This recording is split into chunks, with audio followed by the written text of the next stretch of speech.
back with another free lesson video. This one is on special request by our good friend Asim, who was one of our viewers and was kind enough to comment in one of the videos that I posted a couple weeks ago. So this is going to be 5 levels of triads. Also, a side note, I am Nepalese, so if there are any Nepalese viewers watching and you'd like me to do some lessons in Nepali, I would be more than happy to do that. Just drop a comment below and I will get onto that. So for level 1, what is a triad? So triad is basically 3 notes stacked on top of each other. There are a lot of different kinds of triads that are possible. Major, minor, diminished, augmented, suspended, Lydian, Dorian, and the list goes on and on and on. But for today, we're just going to be looking at major and minor triads. So what is a major triad? A major triad is a 3-note combination or a 3-note stack that starts with a root, has a major third, and a perfect fifth in it.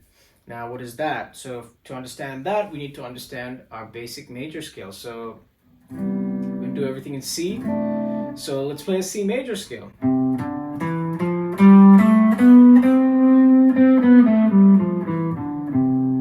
That's a C major scale. So the way I'm thinking about a C major scale is like this. That's the root, that's the major second, that's the major third, it's the perfect fourth, perfect fifth, major sixth, major seventh, and root, or 1. So when I visualize intervals like that, it enables me to look at the fretboard a little bit more clearly. The noise you're hearing outside is indeed my cat. I will put a photo of her right here. She's very annoying, but I do love her. Anyways, coming back.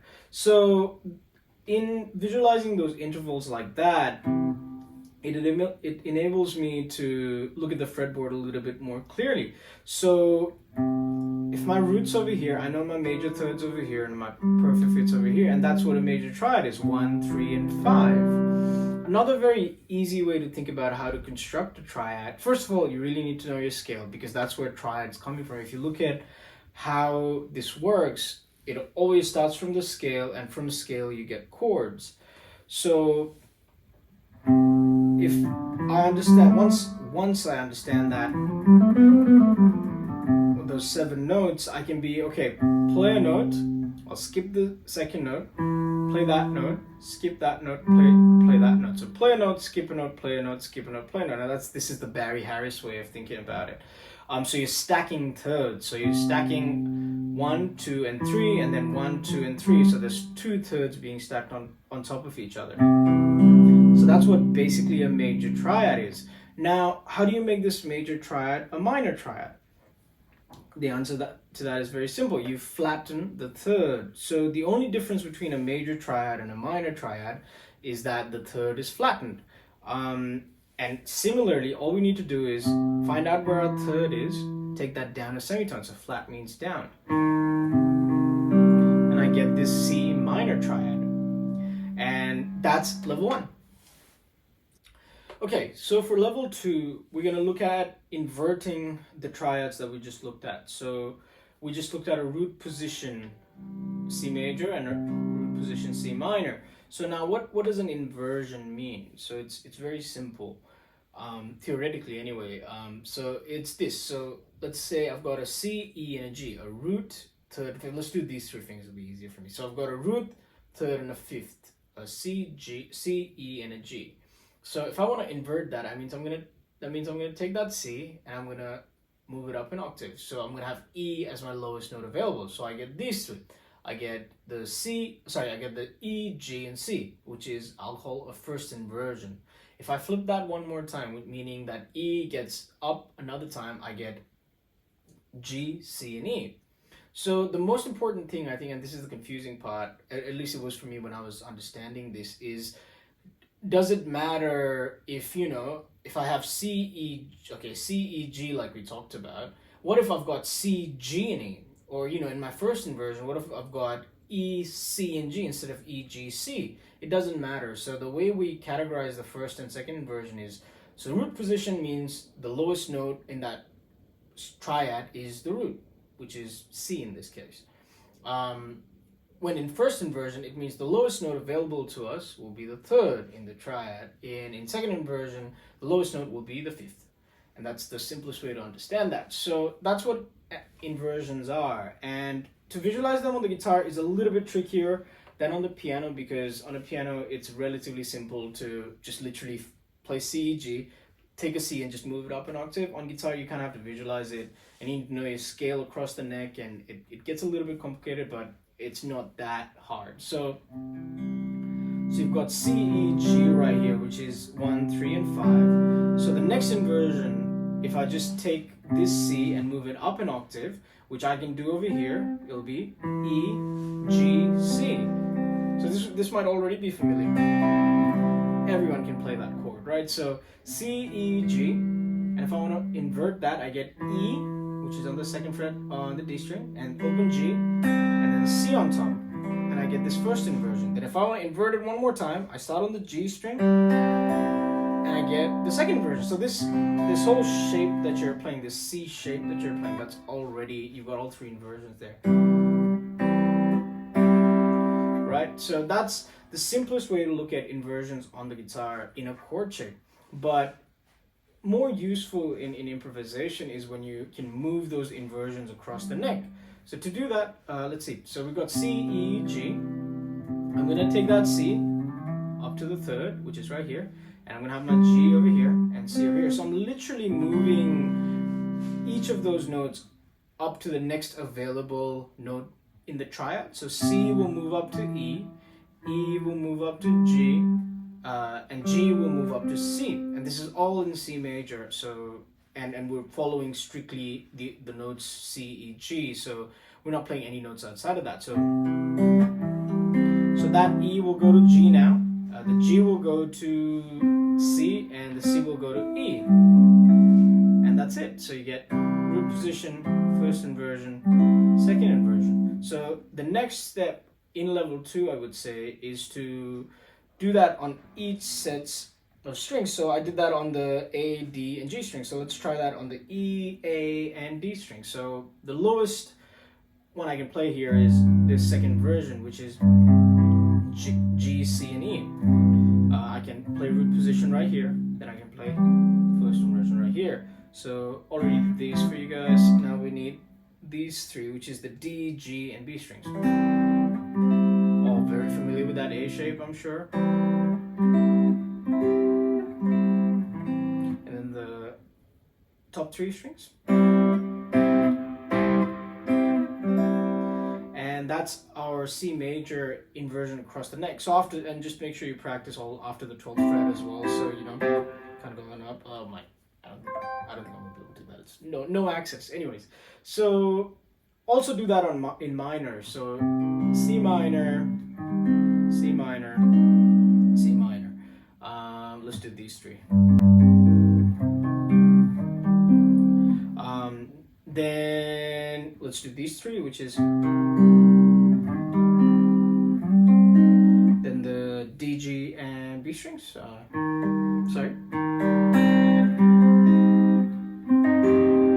Then on the top strings, you can't really play open position just because we have an E on the top, and we need an E flat because E is the third of C.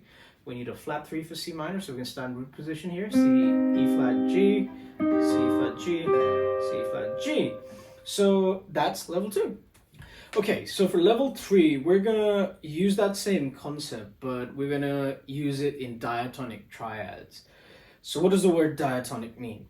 So diatonic means anything that is within the key of C major. So when I teach my students here, I say C major, imagine that as a house. So, you know, everything in C major has a function. So if I've got 7 notes in C major, each of those notes have a certain function. So, you know, each of those notes feel a certain way against the chord, or the house of C, if you will. So when we harmonize each of those notes, so what that means is stack thirds. So play a note, skip a note, play a note, skip a note, play a note. I get C, E, G. If I start that same concept from D and play all the notes within C major, I get D, skip E, I get F, skip G, I get A. So D, F, F8, which is D minor. Then I get E minor, then F major, then G major, then A minor, B diminished, and C. So this is just diatonic chords within C major. So each of those chords have a certain function. We can talk about functional harmony later on. I can do that on a later video. But as far as triads are concerned, we should be able to play all these diatonic triads across the neck. So I kind of half did it there. So C, E, G, D, F, A. Oh, sorry, my bad. E minor, so E, G, B, F, A, C, G, B, D, A, C, E, B, D, F, and back to C, right? And just being able to visualize those nice and simple through the neck. And on each string, like we kind of did before, so that's C major, D, and each of them will have a shape. So, you know, on these three sets of string, remember that's what a major triad is going to look like. What does a minor triad look like? That. So, you know, I know that, so that means all I got to do is move it up. So I'm also very aware that my root, where my root is. So in this, I know in all the inversions that I'm about to play in this kind of shape, or these three strings, the root's always going to be on the A string. So check that, A on the A string, E minor, then I get F major, G major, A minor, B diminished, so it'll be awkward here. I don't think I've ever played that, but, and then back to G, F, E, D, C. So on these three strings now, C major, D minor. So also I'm very, very aware that my root's on the B string now, and I'm playing first inversion because my lowest note is the third. So on the previous one, I was playing the second inversion because my lowest note was always the fifth. So C, D minor, E minor, F major, G major, A minor, B diminished, back to C. So you can kind of go on and on and on like that, and that can be level 3. So for level 4, we're going to look at spread triads. So what are spread triads? They're basically the same exact triads, but just spread out in a wider range. So if I've got C, E, G like this, in a closed voicing, we can call it, I can take that E up an octave. So I'll put it over here, and instead of playing the open G, I'll play the G on the 5th fret here. And I get C, G, E, which is a beautiful spread triad in root position. Now with spread triads, we're going to do the exact same thing that we've been doing for the previous levels, which is basically inverting them, playing them diatonically. So let's try to invert that C major spread triad. So all I got to do is take that to the third, and they'll give me first inversion, and just moving it up in the same context. So C, G, E becomes C goes to E, G goes to C, E goes to G. Move that up again. So now there's a couple ways to play that. Play like that, play like that, but it's up to you. I think I tend to do that, maybe, but anyways. Okay, so after we've done it from the D string, we should check out from the low E. So we get that as our root position, that as our first, so it can be either that as our first inversion or that as our first inversion. Then we get second inversion right here, which it's absolutely my favorite voicing of all time. I love that. So after we're comfortable with moving our spread triads in inversions, we should try to do the diatonic thing. So what that means is basically moving it up the scale. So C major, and again, remember them as shapes. So that's a C major, and regardless of where you take that shape, it's going to be a major spread triad. So I'm going to take it on the 11th fret, and that's going to give me an A flat, B flat, C. So it's really important to look at shapes and be like, oh, okay, I recognize that. That's a major spread triad, or that's a minor. So let's move that up. C major, D minor. Remember that's a minor shape, no matter where you take it. E minor, F major, G major, A minor, B diminished, C. They sound absolutely gorgeous, I think. So once we're very comfortable with that, maybe I can play a C major over here and move them up diatonically like that in first inversion. So C major, first inversion, D minor, and remember the shapes: E minor, F major, G major, A minor, F diminished, C major, and then do them on each of those sets of strings, and then do them across the fretboard, and that should absolutely help you map out the whole fretboard so easily. So that's level 4. Okay, so level 5, which is basically taking all the information we know now and trying to create some sort of music with it. A very, very useful tool to be able to do that is voice leading, and I think it's absolutely crucial. So last thing I'll leave you guys with is this spread triad voice leading workout, which hopefully you can get some musical ideas from and muck around with.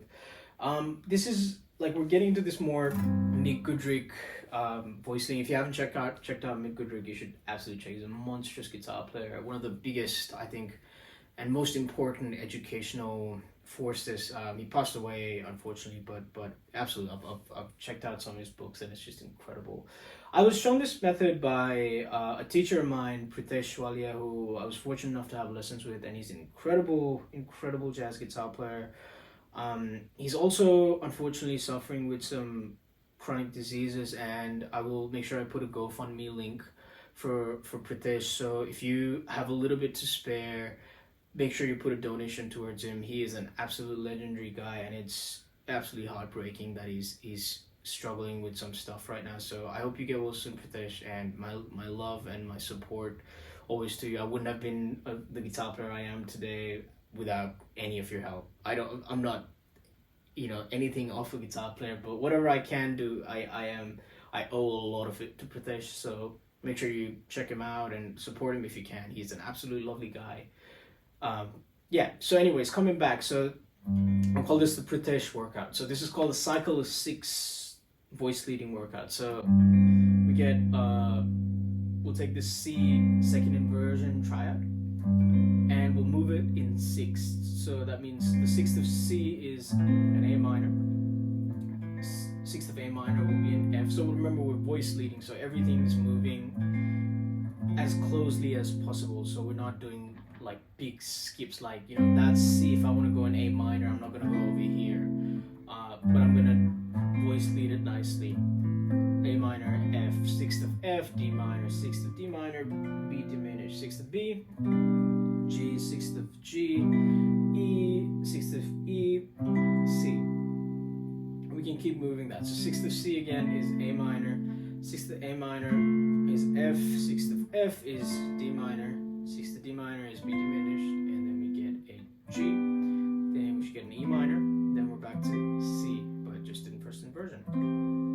We'll keep going again, and we'll get, so C, and let's do an A minor, so, and A minor will go to F major will go to D minor will now go to B diminished will go to G7 will go to E minor, and that will ultimately come to C, and that's our whole workout. So hopefully that was interesting and fun.